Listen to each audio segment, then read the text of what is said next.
বন্ধুরা আসসালামু আলাইকুম। আপনারা কেমন আছেন? আলহামদুলিল্লাহ ভালোই আছেন, আমরাও ভালো আছি।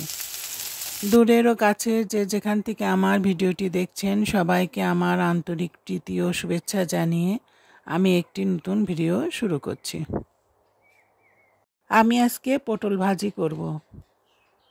পেঁয়াজ কাঁচামরিচ দিয়ে কুচি কুচি পটল ভাজিটা খুব ভালো লাগে। আমি এই পটল ভাজিটা মচমচে করে ভেজে নেব।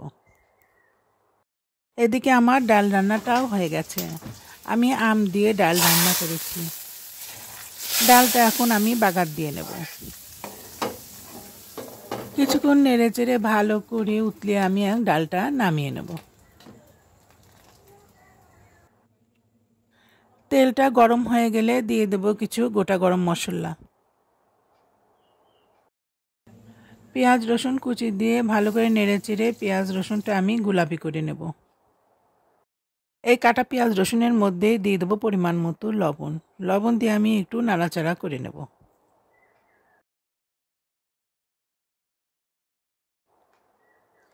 পেঁয়াজটা সামান্য গোলাপি হয়ে আসলে আমি দিয়ে দেবো মুরগির মাংসটা।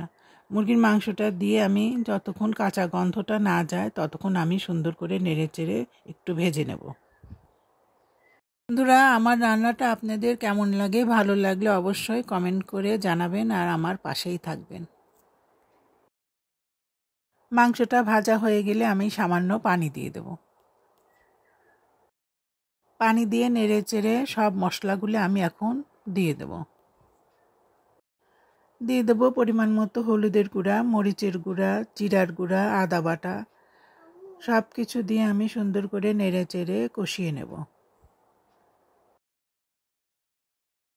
মাংস কষানোর সময় মাংস থেকে যে পানিটা বের হবে সেটা আমি ভালো করে নেড়েচেড়ে কষিয়ে শুকিয়ে নেব। মাংসটা কষাতে কষাতে যখন তেল ছেড়ে দেবে তখন আমি দিয়ে দেব কেটে রাখা আলু। আলু দিয়ে আলু আর মাংস আমি ভালোভাবে কষিয়ে নেব। কষানোর সময় আমি মাংস আর আলুটা সিদ্ধ করে নেব। বন্ধুরা, সবাই ভালো থাকবেন, সুস্থ থাকবেন আর আমার জন্য দোয়া করবেন।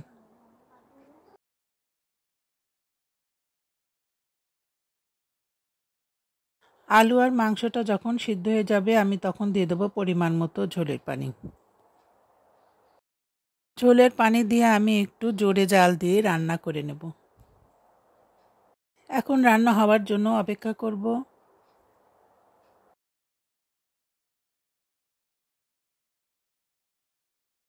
কিছুক্ষণ নিমানো জালের উপর রেখে আমি তরকারিটা নামিয়ে নেব। বন্ধুরা, আমার রান্না হয়ে গেছে। আমি চলে যাচ্ছি, আবার আসবো নতুন কোনো ভিডিও নিয়ে। আসসালামু আলাইকুম।